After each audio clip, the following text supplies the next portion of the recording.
Okay, last time we started chapter number 3 and we discussed socialization. We discussed different objectives of the chapter, and then we discussed feral children, isolated children, institutionalized children, and deprived animals. And we discussed how socialization makes us human, society makes us human, right? Uh, then we discussed the feral children, which are raised by animals, and they are unable to speak because they do not know any language. They walk on all fours. They don't walk like humans on two legs, right?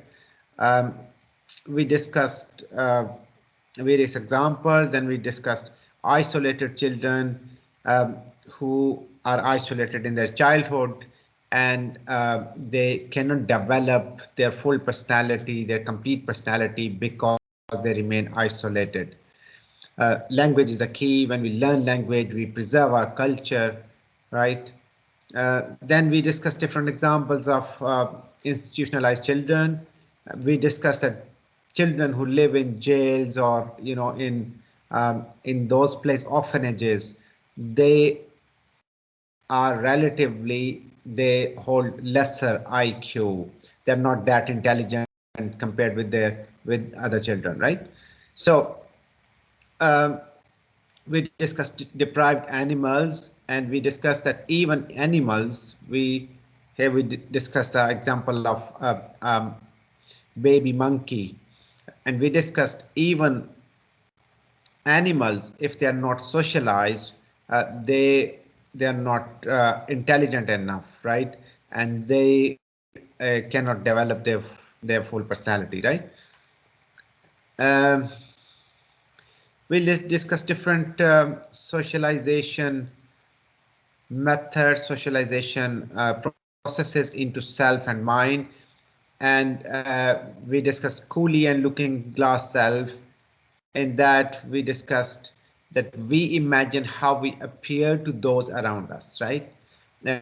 इसमें हमने different examples discuss की थी कि कैसे हम जो हम काम कर रहे होते हैं, हम ये अंदाजा लगाने की कोशिश करते हैं कि दूसरे लोग इसे कैसे परसीव कर रहे हैं, और उससे हमारा self concept, we develop our self concept. Then we also discussed Mead and role taking. उसमें हमने कहा कि आप डिफरेंट जो बचपन से लोग role people try to take different roles, they imitate play team games. बचपन में सिर्फ इमिटेट करते हैं, नकल करते हैं, फिर वो they try to play roles of different people they like role of a teacher, role of father, role of right anything like Iron Man, Spider-Man. और फिर जब थोड़े और बड़े हो जाते हैं, टीम गेम्स शुरू कर देते हैं, जहाँ पे कोऑर्डिनेटेड एक्टिविटीज कर सकते हैं. फिर हमने पढ़ा पियागेट एंड पर्सनालिटी डेवलपमेंट और डेवलपमेंट ऑफ रीजनिंग. लोग इंटेलिजेंस, अकल, रीजनिंग कैपेबिलिटीज कैसे डेवलप करते हैं. और इसमें हमने 4 स्टेजेस पढ़ी. Sensory motor stage, which is the very basic stage. बचपन में जब आप सिर्फ ऑब्जेक्ट्स को रिस्पॉन्ड करते हैं. प्री ऑपरेशनल स्टेज, जब आप साइज, फासले के बारे में बहुत ज़्यादा कंक्रीट डिटेल्स आपको पता नहीं होती. आपको ये पता होता है कि बड़ी चीज़ क्या होती है, लेकिन ये पता नहीं होता कि कितना बड़ा है, राइट? और फिर हमने concrete operational, where people can think in a concrete way. और उससे नेक्स्ट लेवल लिया है फॉर्मल ऑपरेशनल स्टेज, जहाँ पे एब्स्ट्रैक्ट थिंकिंग, एब्स्ट्रैक्ट ऑब्जेक्ट के बारे में लोग सोच सकते हैं. लेकिन हमने ये भी डिस्कस किया था कि बहुत सारे लोग चौथी स्टेज पे, फोर्थ स्टेज पे नहीं पहुंच पाते, और इसको हमने क्रिटिक में यहाँ पे डिस्कस भी किया. यहाँ हमने कहा some people seem to get stuck in the concreteness of third stage, they never reach to the fourth stage, right? आज हम आगे शुरू करेंगे learning personality, morality and emotions. learning personality, morality and emotions, right? इसमें हम different theorist के point of view discuss करेंगे. एक पहले इसमें फ्राइड है, Freud and the development of the personality. Then Kohlberg, morality कैसे डेवलप होती है, socialisation into emotions, right? Society with us the self and the emotions as social control. We discuss these one by one. So the first thing is personality, development of personality. तो fried का ये कहना था कि सबसे पहले इंसान की तीन तरह की पर्सनालिटी डेवलपमेंट में तीन स्टेजेस होती हैं. पहली को हम कहते हैं ID, id. These are inborn drives. जैसे आपको भूख लगना, ठीक है, किसी चीज़ से आप प्यास लगना, आप इनबॉर्न ड्राइव्स हैं, आप को डर लगता है, आप चीखते हैं, ठीक है, इनबॉर्न ड्राइव्स हैं. Ego means we try to balance our inborn drives and demands of society. For example, आपको पता है आपको कोई चीज़ ऐसी लगी है जो आपको खौफज़दा करती है, लेकिन डिमांड ऑफ सोसाइटी ये है कि आप एक महफिल में बैठे हैं, आप उसको छुपाने की कोशिश करते हैं, ठीक है. तो आप डिमांड, सोसाइटी की डिमांड और इनबॉर्न, मसलन आपका दिल चाह रहा है, खाना पड़ा हुआ है सामने और आप सारा खा जाएं, लेकिन दूसरे लोग भी बैठे हैं, तो आप सोसाइटी की डिमांड और अपनी इनबॉर्न ड्राइव्स को बैलेंस करते हैं, ठीक है. और तीसरा है सुपर ईगो और कॉन्शियस और कल्चर विद इन अस. ये वो सुपीरियर लेवल है जहाँ पे आप कल्चर सीखते हैं and the way we behave is consistent with the cultural norms, right. अब बहुत सारी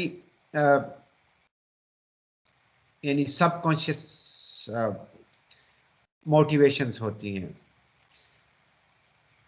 मसलन इनबॉर्न ड्राइव जो है सबकॉन्शियस, आपको कोई चीज़ अच्छी लगती है तो इनबॉर्न ड्राइव है खाना पीना. लेकिन सोशियोलॉजिस्ट ये कहते हैं कि बहुत सारी जो हमारी एक्शंस हैं, बिहेवियर हैं, वो किस चीज़ से इन्फ्लुएंस होते हैं, वो हमारी सोशलाइजेशन से. हम इस तरह बिहेव करते हैं जो हमें सोसाइटी हमसे डिमांड कर रही होती है, ठीक है. इसके बाद फ्राइड के बाद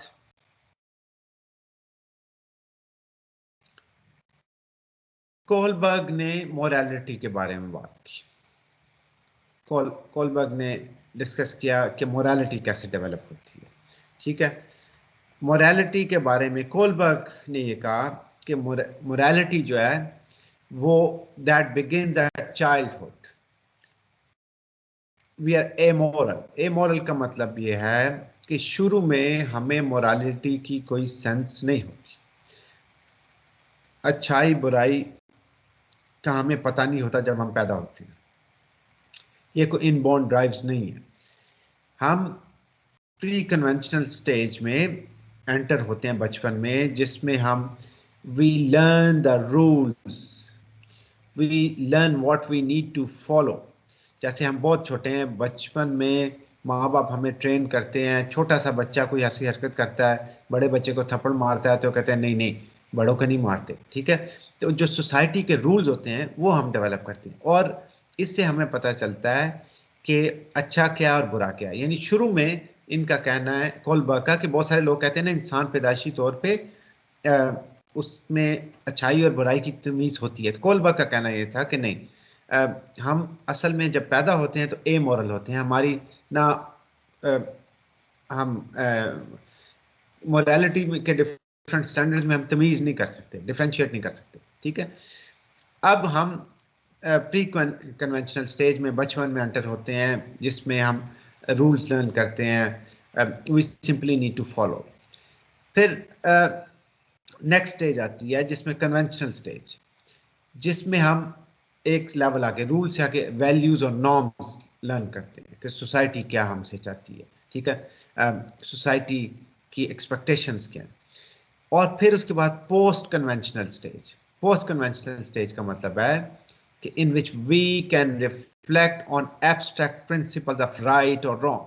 मिसाल के तौर पे आप बचपन में हमें अगर यानी कन्वेंशनल स्टेज में हम ये तो सीख लेते हैं कि किसी के पैसे नहीं छीनने, लेकिन रिश्वत अच्छी है या बुरी है इसके बारे में हम तीसरी स्टेज पे जाके हम कहते हैं यार मेरा तो इधर काम ही नहीं हो रहा, मैं तो जायज़ काम है मेरा, लेकिन मेरा रिश्वत दिए बगैर गुजारा नहीं है, ठीक है। तो अब इस केस में लोग, पोस्ट कन्वेंशनल स्टेज है जिसमें लोग we reflect on abstract principles of right और रॉन्ग। सो तीसरी स्टेज में कोई, क्योंकि मोरालिटी के प्रिंसिपल्स बिल्कुल क्लियर नहीं है, कुछ चीज़ें जो हमारे लिए ठीक हैं वो दूसरी सोसाइटीज़ के लिए ठीक नहीं है। ठीक है। तो इस चीज़ का अंदाज़ा हम लगाते हैं एक खास स्टेज के बाद जा। ठीक है। इस पे की थ्योरी पे क्रिटिसिज्म ये है कि लोग, क्रिटिक्स ने ये कहा कि हम जब बात करते हैं राइट और रॉन्ग की, तो डिफरेंट स्टैंडर्ड्स हैं हर सोसाइटी के, तो कौन सा चीज़ ठीक है और कौन सी ठीक नहीं है, ये चीज़ आइडेंटिफाई करना मुश्किल है। ठीक है। इसी तरह अगर आप देखें, बहुत सारे लोग, बहुत सारी सोसाइटीज़ में पोस्ट कन्वेंशनल स्टेज होती ही नहीं है, लोग इस काबिल होते ही नहीं है कि इस लेवल पे पहुंचे कि एब्स्ट्रैक्ट थिंकिंग में जा सके। ठीक है। इसी तरह जो कोलबर्ग पे मज़ीद, कोलबर्ग का ये कहना था कि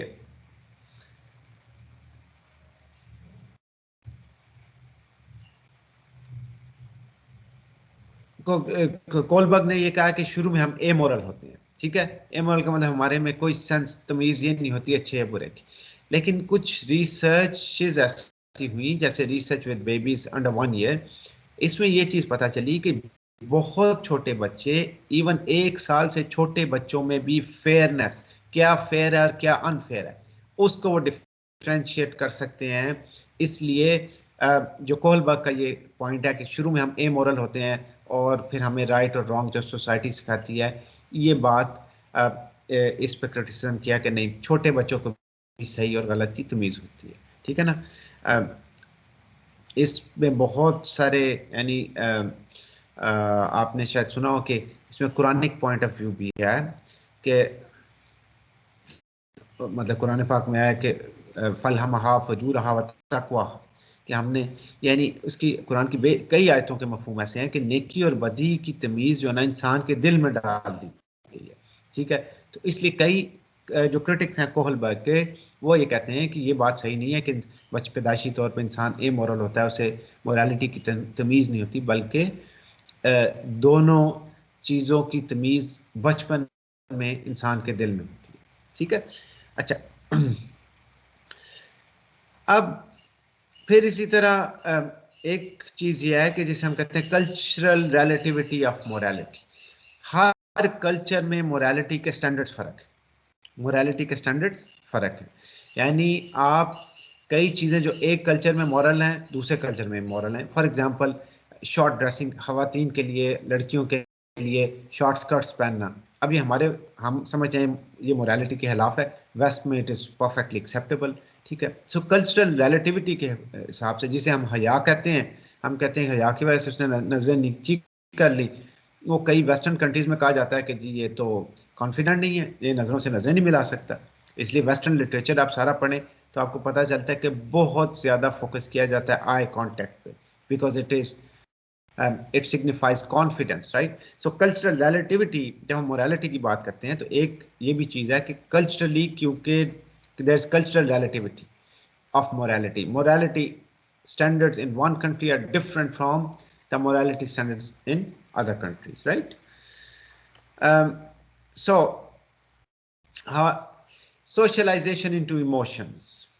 अब हम वक्त के साथ साथ अपने बड़े बचपन से ही हम सीखते हैं कि सोशलाइजेशन, अपने इमोशंस को कैसे एक्सप्रेस, और वो भी सोशलाइजेशन के जरिए होता है। मसलन कुछ ग्लोबल इमोशंस हैं, anger, disgust, fear, happiness, sadness, surprise, all these emotions are global emotions. गुस्सा लोग पाकिस्तान में भी करते हैं, बांग्लादेश में भी करते हैं, जमैका में भी करते हैं, अमेरिका में भी करते हैं, जापान में भी करते हैं। ठीक है। इसी तरह लोग डरते हर जगह, फियर। लेकिन expressing emotion is different from one culture to another. खुशी कैसे शो करनी है, एक कल्चर में खुशी शो करने का अंदाज शायद मुख्तलिफ हो दूसरे कल्चर की निस्बत। तो नेक्स्ट स्लाइड में मैं आपको दिखा रहा हूँ कि यहाँ पे डिफरेंट ये इमोशंस है. So what are the emotions these people are expressing? Are these emotion global? अब जैसे इस लड़की ने बहुत बड़ा सा मुंह खोल के वो हंस रही है, वो शायद दुनिया के बहुत सारे मुल्कों में एक्सेप्टेबल ना हो, ठीक है, और लोग डिफरेंटली एक्सप्रेस करते हो. अब जैसे ये रो रही है लड़की, ठीक है, तो आप देखें कि ये ज़रूरी नहीं कि इसी तरह सारी जगह पे लोग जो है ना वो सैडनेस अपनी शो करें. कई जगहों पे ये बड़ा ऑड समझा जाएगा, ठीक है. अब जैसे हमारे आप देखें पाकिस्तानी इंडियन कल्चर में अगर कहीं पे फौतगी कोई हो जाती है तो कई दफ़ा देहातों में औरतें बैंड करती हैं, अपना सर पीटती हैं, ठीक है. किस चीज़ को एक्सप्रेस करती हैं? सैडनेस को. अब ये सैडनेस शो करने का ये अंदाज ज़रूरी नहीं कि अमेरिका में भी, ठीक है. तो इसलिए अगरचे इमोशंस यूनिवर्सल है, sadness, fear, anger, happiness, लेकिन the way we express these emotions that differs from one country to another, from one culture to another culture, right? Now, what we feel, we need more cross-cultural research to help us understand how our society affects what we feel. How society affects us, how we feel.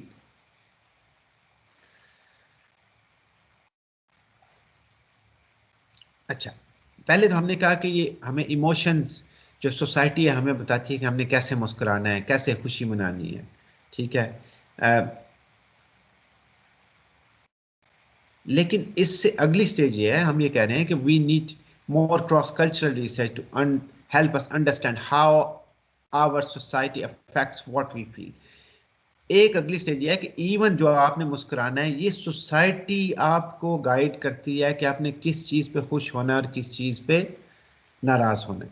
यानी आप ये देखें कि पहले तो हम ये कह रहे हैं इससे पिछली स्लाइड में कि ये हमें the way we express our emotions that is taught by the society. लेकिन इसमें हम ये कह रहे हैं कि ना सिर्फ ये कि हमने कैसे एक्सप्रेस करना है, बल्कि क्या हम फील करते हैं वो भी हमें सोसाइटी और सोशलाइजेशन बताती है. मिसाल के तौर पे आप जब देखते हैं आपको अंदाजा है कि किसी वेस्ट में किसी का अगर ने कोई पेट रखा हुआ है, कुत्ता रखा हुआ है और वो मर जाता है, तो लोगों की बड़ी डिफरेंट फीलिंग है compared with some of the eastern countries जहाँ पे पेट से कोई बहुत ज़्यादा एफिलिएशन नहीं है लोगों की, ठीक है. इसी तरह क्या हम फील करते हैं, यानी आपके अपने पेरेंट्स के बारे में कैसे आप क्या फीलिंग्स हैं आपकी, वो डिफरेंट सोसाइटीज में डिफरेंट है, ठीक है. सो ना सिर्फ ये कि एक्सप्रेशन कैसे है, बल्कि what we feel inside our body, inside our mind, right, inside us, that also differ from one country to another country, right. So in other words, society is within us. Society within us, the self and emotions as social control.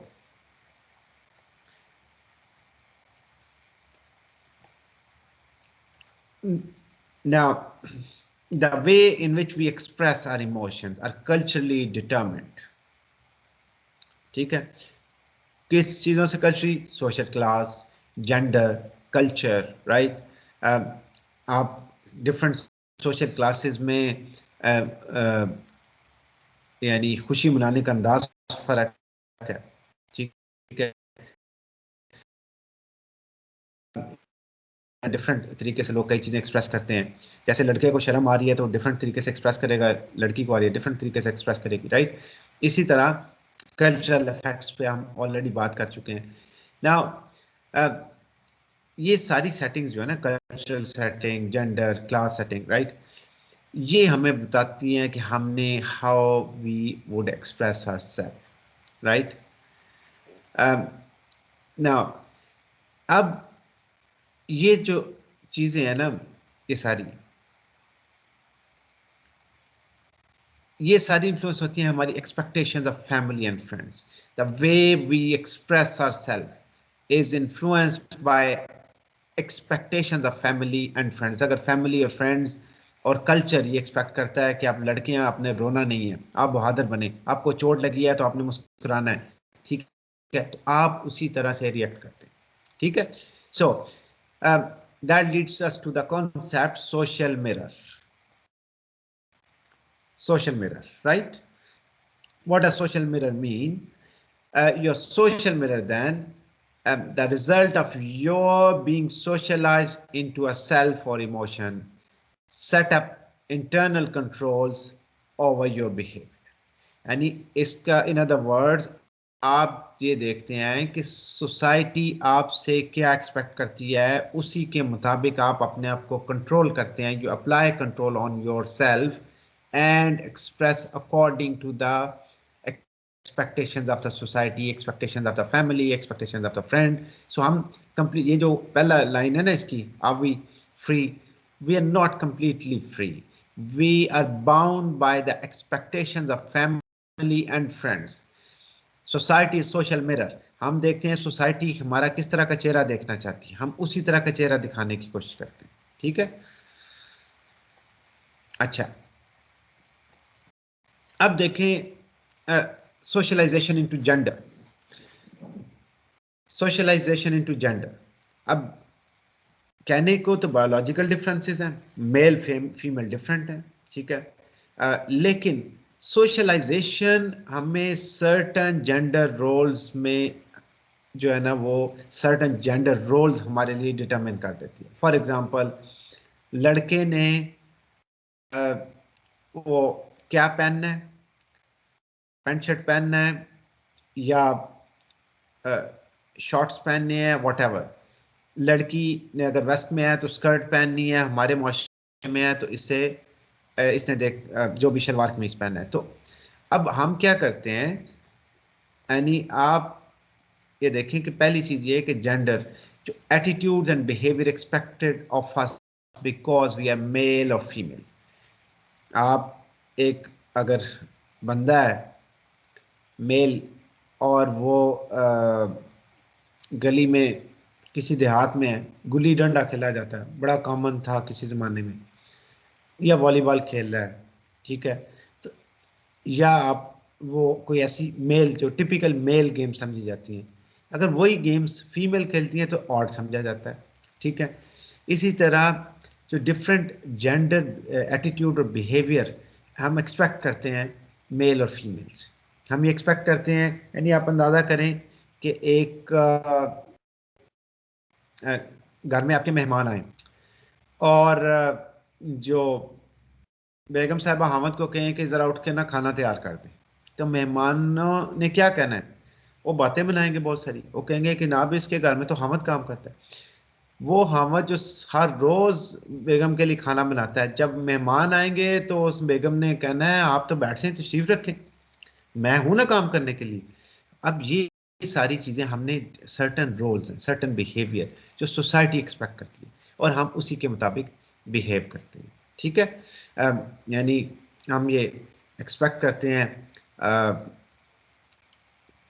एक बहन और भाई जा रहे हैं इकट्ठे और बहुत हैवी सा बैग है, तो कौन उठाएगा, जाहिर है हम ये एक्सपेक्ट करते हैं कि मेल का काम है, फीमेल ने नहीं उठाना. Certain we have certain attitude और बिहेवियर एक्सपेक्टेशंस फ्रॉम मेल और फीमेल. इससे जेंडर मैपिंग होती है. हम ये सोसाइटी ये समझती है क्या काम मर्दों को करने चाहिए और क्या काम औरतों को करने चाहिए, ठीक है. सो अब ये बातें हमें बचपन से सिखा दी जाती हैं, सोशलाइज होते हैं हम इस चीज़ में, और वही चीज़ें हम बड़े होकर एक्सपेक्ट करते हैं, ठीक है. यानी अगर बच्चियों को बचपन से बताया जाता है कि खाना कैसे पकाना है, बहुत कम घर होते हैं जहाँ पे कहा जाए कि लड़कों को सिखाओ आटा कैसे गूंदना है. तो सर्टन रोल्स एक्सपेक्ट करते हैं सर्टन जेंडर्स. इसी तरह gender messages in the family, parents की तरफ से सर्टन मैसेजेस होते हैं. वो लड़के को कहते हैं बाहर जाओ गली से में खेलो, रात हुई है कोई बात नहीं, ठीक है, कोई नहीं, घर के करीब रहना. बच्ची हो तो कहते हैं नहीं बाहर नहीं जाना क्योंकि आप लड़की हो, रात के वक्त बाहर जाना ठीक नहीं है. अब ये पेरेंट्स की तरफ से जो मैसेज आते हैं, बच्चे को क्या आप क्या ट्रेनिंग देते हैं, कैसे बच्चे या बच्ची को आप कौन से कपड़े पहनाते हैं, बच्ची या बच्चे को आप एजुकेशन के बारे में क्या कहते हैं, ये सारी चीज़ें मैसेजेस फैमिली से आते हैं। इसी तरह टॉयज़ एंड प्ले, किस तरह के बच्ची के लिए गुड़िया लाई जाती है, बच्चा है तो उसके लिए गाड़ियाँ, ठीक है, या कोई ऐसा चीज़ें होती हैं जो कि टिपिकली एसोसिएट की जाती हैं मेल्स के साथ।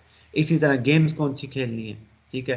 अब आप यानी इमेजिन करें कि गली में आप लड़कियों बचपन से ही उन्हें ये बहुत कम होता है कि जी आप गली मोहल्ले में लड़कियां बाहर गली में फुटबॉल खेल रही हैं या क्रिकेट खेल रही हैं। Different types of games, they are considered to be more suitable for one gender and not the other, right? इसी तरह अगर आप देखें ना कि ऐसी गेम्स जो टिपिकली फीमेल गेम्स समझी जाती हैं, वो अगर मेल खेलें तो भी ऑड समझा जाता है, ठीक है। So different toys kids use, different type of games, they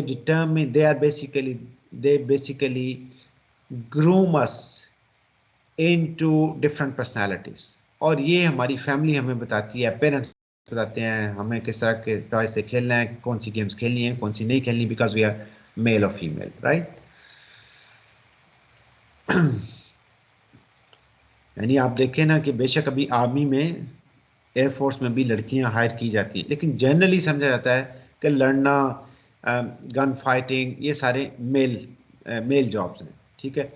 इसलिए वो बचपन से लड़कों को ये चीज़ें सिखाई जाती हैं, या आपने I mean you have to behave bravely, ठीक है, आपने डरना नहीं है, वगैरह वगैरह, ठीक है।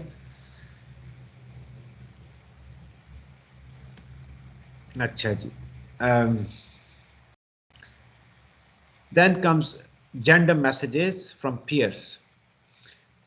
जो हम जिन लोगों के साथ काम करते हैं, जो हमारे दोस्त होते हैं, they also reinforce the messages about gender. यानी मैं दूसरे लफ्ज़ों में ये कह रहा हूँ कि हम जो बायोलॉजिकल डिफरेंसेस तो होते हैं, लेकिन बहुत सारी चीज़ें सोशलाइजेशन की वजह से हम मेल या फीमेल।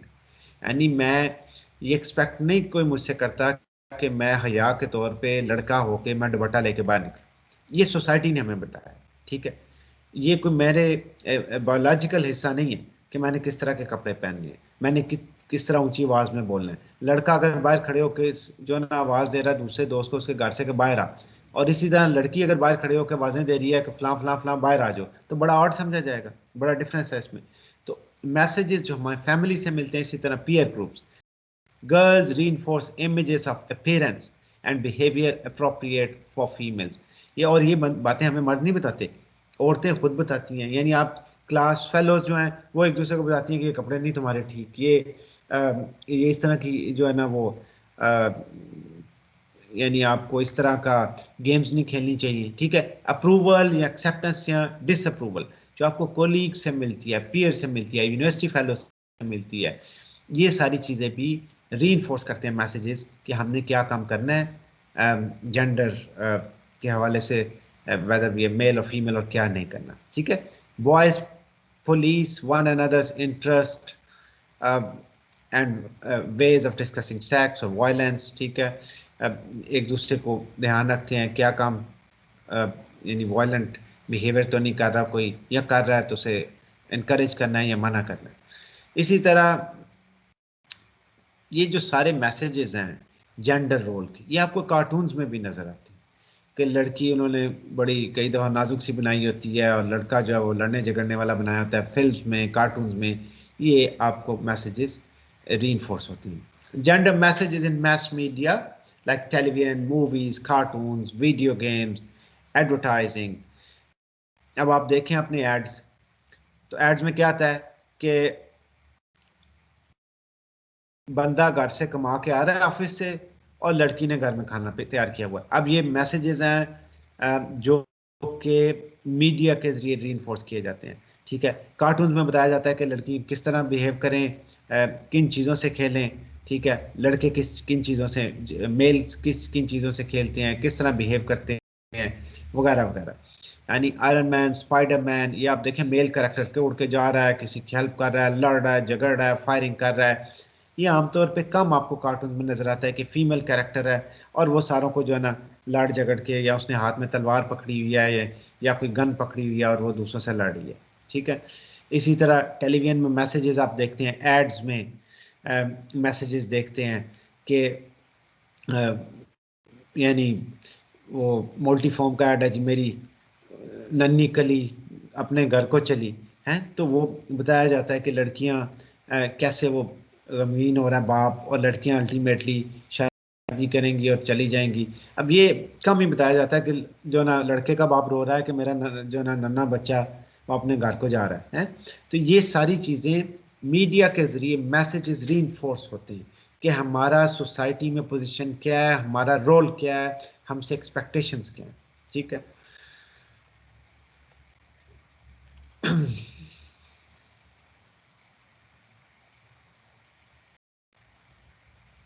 यानी ये बताता है कि ना सिर्फ मैस मीडिया ये बताता है कि रोल्स क्या हैं, बल्कि उनको चेंज करने में भी, जैसे लड़की बनाई उन्होंने और ये बड़ी वॉरियर किस्म की, तो ये आहिस्ता आहिस्ता ये भी मीडिया ही बताता है कि नहीं जी, अब चेंजिंग रोल है विमेन का, अब लड़कियों को बाहर काम करना है, अब लड़कियां जो है ना ज़्यादा कॉन्फिडेंट हैं।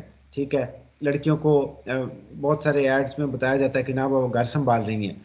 ठीक है। अब ये सारे मैसेजेस अगेन सोशलाइजेशन और री सोशलाइजेशन, ये सारे मैसेजेस हमें मैस मीडिया की तरफ से, बहुत सारे मैसेज मैस मीडिया से मिलते हैं।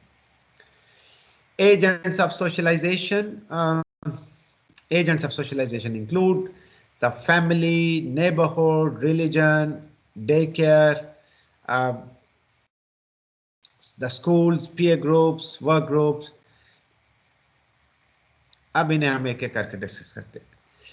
The family, social class and type of work. अब सबसे पहले आपको अंदाजा ना जी, फैमिली का बहुत ज्यादा इन्फ्लुएंस हमारी सोशलाइजेशन पे। मैं कुछ आपको मिसालें देता हूँ। सोशल क्लास है, किस सोशल क्लास से आपका ताल्लुक है। अब आप से आपका ताल्लुक है और आप यानी कहें कि जी मैं बाहर स्ट्रीट में कोई मतलब कई गेम से वालदेन मना करते हैं सर्टन सोशल क्लासेस में। ठीक।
ओके।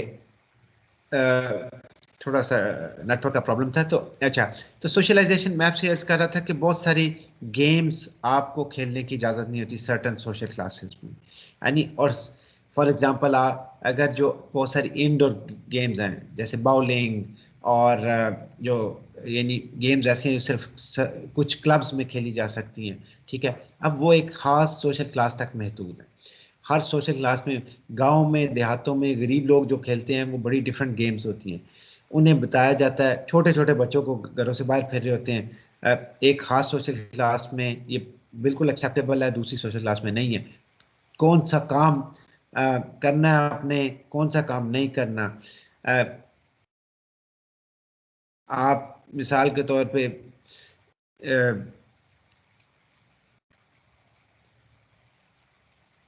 किसी ज़माने में विलेजेस में बड़ा कॉमन होता था, शादी होती थी उसमें पैसे लुटाते थे और वही मोहल्ले के बच्चे जो है ना वो पैसे लूटते भी थे। लेकिन अब ये हर सोशल क्लास में एक्सेप्टेबल नहीं है। ठीक है। तो आपकी सोशलाइजेशन में एक बहुत बड़ा रोल फैमिली का होता है। फैमिली आपको बताती है कि आपने किस तरह के कपड़े पहनने हैं। इस तरह के बहुत सारी फैमिली, बड़ी सोफिस्टिकेटेड फैमिलीज होती हैं, वो कहती हैं इस तरह कपड़े पहन के अपने बाहर नहीं जाना, शाम का आपको सोने का सूट अलग है, सुबह उठ के बाहर जाना है आपने डिफरेंट कपड़े पहन के जाने हैं। लेकिन कई जगहों पे ये जो सुबह पहना हुआ है वही शाम को पहन के सो गए। ठीक है। तो सोशल क्लास जो है आपकी फैमिली, आपकी क्या आपने गेम्स गेम्स खेलनी है, किस तरह आपने बिहेव लोगों के साथ करना है, ये सारी चीजें सबसे पहला इन्फ्लुएंस आपका फैमिली से होता है। ठीक है। जो स्पोर्ट्समैन है वो सबसे पहले अपनी बच्चे को स्पोर्ट्समैन बनाने को, ये एक एग्जांपल है, उसे उसकी रेस जो ना दौड़ की प्रैक्टिस करवा रहा है। ठीक है। इसी तरह जो क्रिकेटर्स हैं आमतौर पर उनके घरों में बच्चे क्रिकेटर्स पैदा होते हैं, तो ये सोशलाइजेशन की वजह से उसे बचपन से ही वो स्टोरी सुनाई जाती हैं, वो अपने बाप को देखता है खेलते हुए देखता है, तो उसे अंदाजा होता है कि मैंने भी ये काम करना है। ठीक है। नेबरहुड, इसी तरह जो आपकी सोसाइटी जो इर्द गिर्द जहाँ पे आप रह रहे हैं, locality, children from poor neighbourhoods fair worse than children from wealthy neighbourhoods. आपकी सोशलाइजेशन गरीब इलाकों, बहुत गरीब इलाकों में बच्चों की उस तरह से सोशलाइजेशन नहीं हो पाती, उनमें कॉन्फिडेंस नहीं डेवलप हो पाता, और उसकी निस्बत compared with the wealthy neighbourhood. इसकी मैं आपको एक दो और एग्जांपल्स देता हूँ। जब ये बच्चे जो को बहुत पुअर लोकेलिटीज़ में ग्रो अप होते हैं, उनके साथ ये होता है कई दफ़ा जब वो डिफरेंट सिचुएशन में जाते हैं, जो उन्होंने उनका बहुत सारी चीज़ों के साथ एक्सपोजर नहीं होता, और बड़ा लिमिटेड सा सर्कल होता है जिसमें वो लोगों से मिले होते हैं। तो इसलिए क्योंकि वो बहुत सारे रेस्टोरेंट्स में नहीं गए होते, उन्होंने बहुत सारे पार्क्स नहीं देखे होते, लोगों से मिलने जुलना, बहुत अच्छे स्कूलिंग में जहाँ पे सोशलाइजेशन करवाई जाती है उस तरह की चीज़ें उन्होंने नहीं देखी होती, इसलिए कई दफ़ा वो बाद की ज़िंदगी में भी उतने कॉन्फिडेंट नहीं होते। Religion has very significant impact on our lives. क्या हमने करना है, क्या नहीं करना, हिजाब लेना है या नहीं लेना, रिलीजन आपने क्या खाना है क्या नहीं खाना, यानी रिलीजन का स्पेशली हमारी सोसाइटी में, पाकिस्तानी सोसाइटी में बहुत ज़्यादा इम्पैक्ट है। एक सर्वे हुआ, वर्ल्ड वैल्यू सर्वे, बहुत बड़ा एक दुनिया में सर्वे होता है, उसमें एक क्वेश्चन था, दुनिया के मुख्तलिफ मुल्कों में उन्होंने पूछा कि आप बताएं कि how important is God in your life. तो पाकिस्तान में 99% लोगों का रिस्पॉन्स था कि वेरी इंपॉर्टेंट। ठीक है, गॉड इज़ वेरी इंपॉर्टेंट। तो अब ये बड़ी रिलीजियस सोसाइटी है जो रिलीजन से बहुत ज़्यादा इन्फ्लुएंस्ड सोसाइटी है। ठीक है। हमने आप अगर देखें तो यानी एक तो नमाजें रोज़े ये हम वो चीज़ें करते हैं, लेकिन उसके साथ साथ हमारी ज़िंदगी में जो आम समय क्या, वो कहते हैं हराम ना खाओ, हलाल करके खाओ। ठीक है। वो कहते हैं धोखा धोखा ना दो, अल्लाह के पास नहीं जाना। इस तरह की हम हर फिक्रे में, हर बात में हम किसी न किसी तरह रिलीजन के हवाले से बात करते हैं। तो रिलीजन का बहुत सिग्निफिकेंट इम्पैक्ट होता है आपकी पर्सनालिटी पे। माँ बाप की इज्जत करनी है या नहीं, सबसे पहले रेफरेंस दिया जाता है कि अल्लाह ने, यानी ये हदीस है कि जन्नत माँ के कदमों के नीचे, तो उससे आप, जो हमारे यहाँ माँ का मुकाम है वो शायद बहुत सारी वेस्टर्न सोसाइटीज में नहीं है, और उसकी एक वजह यह है कि religious influence, right. Day care, बच्चे जो रहते हैं डे केयर में, वहाँ पे जो चीज़ें सीखते हैं, ऑब्वियसली अर्ली सोशलाइजेशन में बड़ा फर्क पड़ता है। Schools very important. schools perform manifest functions and different types of functions। ठीक है। एक को हम कहते हैं मैनिफेस्ट फंक्शंस। मैनिफेस्ट का मतलब होता है ऑब्वियस, जो जाहिर हो। लेटेंट फंक्शन, मैनिफेस्ट फंक्शंस कौन से हैं? जो इंटेंडेड पर्पस होता है स्कूल का, वो क्या है? Formal education, to teach knowledge and skills, right. Reading सिखाना, आपको राइटिंग सिखाना, मैथ सिखाना। लेकिन उसके साथ साथ स्कूल्स के लेटेंट फंक्शंस भी होते हैं। ठीक है। लेटेंट फंक्शंस क्या होते हैं? लेटेंट फंक्शन जो छुपे हुए, जो आम तौर पे वाजे नहीं होते, मैनिफेस्ट फंक्शन तो वाजे वाजे फंक्शन क्या है, स्कूल का काम क्या है, आपको एजुकेशन करना, आपको पढ़ाना, ठीक है। और इसलिए जो स्कूलों के जो फंक्शंस हैं जिसे हम कहते हैं latent functions, unintended consequences that help the social system. जैसे स्कूलों में ये चीज़, आपको स्कूल का ऑब्जेक्टिव नहीं होता कि आप फॉर एग्जांपल स्कूल का ये फंक्शन नहीं है कि आपको सिखाया जाए कि आपने यानी किसी दूसरे से तमीज़ से बात कैसे करनी है, ठीक है। आपने यानी डिसिप्लिन करना लोगों को, ठीक है, कि आपने क्यों बनानी है या नहीं बनानी। तो बहुत सारे लेटेंट फंक्शंस होते हैं जो कि बिल्कुल एक्सप्लिसिटी होते, मैनिफेस्ट नहीं होते, जैसे आप यानी जो स्टेटेड फंक्शन है स्कूल्स का कि लोगों को एजुकेशन देना, लेकिन उसके अलावा लेटेंट फंक्शंस भी होते हैं। अच्छा, इसी तरह हिडन फंक्शंस, सोशियोलॉजिस्ट ये कहते हैं कि हिडन करिकुलम भी होता है हमारे स्कूलों में, ठीक है। अब मसलन बहुत सारे कल्चरल मैसेजेस, यानी स्कूल में अगर आप टीचर के साथ बदतमीजी करें तो वो आपको डांटेगा कि जी आप बड़े से कैसे बदतमीजी कर रहे हैं, ठीक है। अब ये कल्चरल मैसेजेस होते हैं जिसकी वजह से कल्चर, स्कूल कल्चर रीइंफोर्स करते हैं। स्कूल बताते हैं कि बड़े छोटे की तमीज़ क्या है, ठीक है। स्कूल बताते हैं आपको टीचर डांट रहा है, आपने चुप करके सुनना है। इसका मतलब ये है कि ये चीज़ आप में रीइंफोर्स, आप में डाली जा रही है कि आपको टीचर आपको डांट सकता है। सारे ये हम बचपन से तो नहीं सीख के आए, ठीक है। इसी तरह बहुत सारी चीज़ें होती हैं ऐसी कि जहाँ पे स्कूल जो कल्चरल मैसेजेस हैं, फॉर एग्जांपल यानी आपने लड़की और लड़की ने आपस में कैसे बात करनी है, पब्लिक में कैसे बिहेव करना है, पब्लिक में कितने डिस्टेंस पे खड़ा होना है, ये बातें स्कूलों में बच्चों को अनकॉन्शियस वे में सिखाई जाती है, ठीक है। यानी वो ज़रूरी नहीं कि स्कूलों ने वो अपने ऑब्जेक्टिव में लिखा हो कि हमने ये चीज़ें सिखानी है, लेकिन ये अल्टीमेटली बच्चे ये चीज़ें सीखते हैं, ठीक है। आखिरी है corridor function, corridor curriculum. Corridor curriculum क्या है कि हम क्लासरूम में तो टीचिंग होती है, लेकिन एक आउटसाइड क्लासरूम लर्निंग भी होती है, ठीक है। आउटसाइड लर्निंग का मतलब ये है कि आप कैफे में बैठते हैं, अब लोगों से सोशलाइजेशन सीखते हैं, ठीक है, एक दूसरे से बात करना सीखते हैं। आपको ये पता चलता है कि यार मैंने उससे कल सारी क्लास के सामने फलां लड़के को ये कह दिया था, अब मैंने नहीं कहना, ठीक है, ये मुझसे गलती हो गई है। कॉरिडोर का मतलब है कि आप जो कॉरिडोर्स में, बाहर कैंटीन्स पे, कैफे में, स्पोर्ट्स ग्राउंड में, यूनिवर्सिटी में, स्कूलों में, जो बाहर क्लासरूम से बाहर आप चीजें सीखते हैं, उसका भी इन्फ्लुएंस होता है आपकी सोशलाइजेशन, और बहुत ज्यादा इन्फ्लुएंस होता है, ठीक है। ये देखें, schools are primary agents of socialization. One of the function is to teach children the attitude and skills they are thought to need as adults, right? Peer groups allow children a source to resistance to parental and school socialization. अब यहाँ पे different groups जो हैं वो social, वहाँ पे conflicting socialisation messages होते हैं।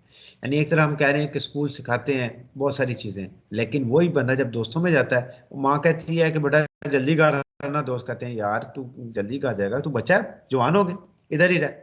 तो पीयर ग्रुप्स जो हैं ये कई दफ़ा जो स्कूलों से और पेरेंटल मैसेजेस होते हैं, पेरेंटल सोशलाइजेशन, उसको रेजिस्ट करते हैं। और आपने बहुत दफ़ा देखा होगा कि माँ बाप कंप्लेन करते हैं, कहते हैं जब से दोस्तों में फिरने लगा है ये बच्चा ख़राब हो गया, ये हमारी बात नहीं मानता। अब वो जो पीयर ग्रुप्स हैं ये आपको इन्फ्लुएंस करते हैं, रेजिस्टेंस क्रिएट करते हैं towards parental and school socialization, right.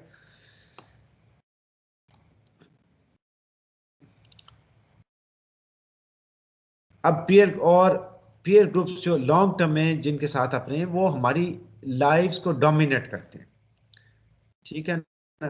यानी आप अगर बहुत ज्यादा किसी, आपकी कंपनी है कि आप रॉक एंड रोल के साथ, आप किसी बैंड का हिस्सा बन गए हैं, गिटारिस्ट हैं उनके साथ उठते बैठते हैं, या आप ये करते हैं कि जनाब कोई आप किसी गैंग का हिस्सा खुदा नास्ता बन गए हैं, तो अब वो चीज़ें माँ बाप ने सिखाया होता है कि भाई झूठ नहीं बोलना, लोगों के साथ ज्यादती नहीं करनी, स्कूल भी ये सिखाते हैं। लेकिन जब आप ऐसी सोसाइटी में जाते हैं तो उससे बहुत ज़्यादा आप इन्फ्लुएंस लेते हैं और नेगेटिवली यानी उस तरह रिएक्ट करते हैं जैसे कि हमारे पेरेंट्स ने या स्कूल ने हमें नहीं सिखाया होता। ठीक है, तो पीयर ग्रुप इन्फ्लुएंस बहुत ज़्यादा आता है। ठीक है,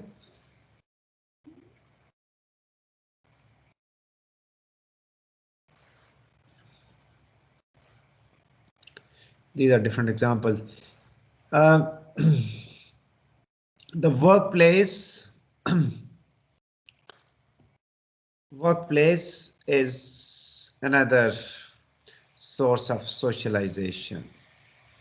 जब आप जॉब्स शुरू कर देते हैं तो आपने देखा होगा कई लोग जो बहुत अरसे तक लंबी 5-10 साल एक तरह की जॉब्स करते हैं, उस ऑर्गेनाइजेशन से बहुत सारा कल्चर उनकी पर्सनालिटीज़ में शिफ्ट हो जाता है। ठीक है, वो जो ऑर्गेनाइजेशन में देखते हैं वही चीज़ें वो करने की कोशिश करते हैं। ठीक है, और ना सिर्फ ये कि हम वर्क प्लेस से चीज़ें सीखते हैं, बल्कि हम कई दफ़ा एंटीसिपेटरी सोशलाइजेशन, हमने अगर सुना हुआ है कि यार मैं मेरी फलां जगह पे जॉब हो गई है और वहाँ पे बॉस को से के आगे बोलना नहीं है, तो हालांकि बॉस ने भी आपको कोई सजा नहीं दी, आप पहले दिन से जाके उसे जी सर करते हैं। क्यों? Anticipatory socialisation. आपको सोसाइटी ने इधर उधर से एग्जांपल से आपको पता है कि पहले दिन से जाके जब आपके भी उस ऑर्गेनाइजेशन में सोशलाइजेशन नहीं हुई, तब भी आपने लोगों को कैसे मिलना है, कैसे बॉस से के साथ मिलना है, कैसे अपने कोलीग्स के साथ मिलना है।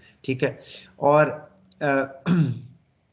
फिर इसी तरह बहुत सारे लोग जैसे आपको अंदाजा है वर्क प्लेस, अगर कोई बंदा किसी करता है, ऐसी जगह पे जॉब करता है जहाँ पे आर्टिस्ट हैं, ठीक है, पेंटिंग्स बनाते हैं, तो उसका बहुत ज़्यादा इन्फ्लुएंस उसकी पर्सनैलिटी पे आपको नज़र आता है। एक बंदा जॉब करता है वो मोटर मैकेनिक की किसी दुकान पे, तो वो भी उसके बोलने से, कैसे वो बातों में गालियाँ देता है, कैसे लोगों से डील करता है, ये सारी चीज़ें उसके वर्क प्लेस की वजह से उस पर इन्फ्लुएंस आता है। ठीक है, अ,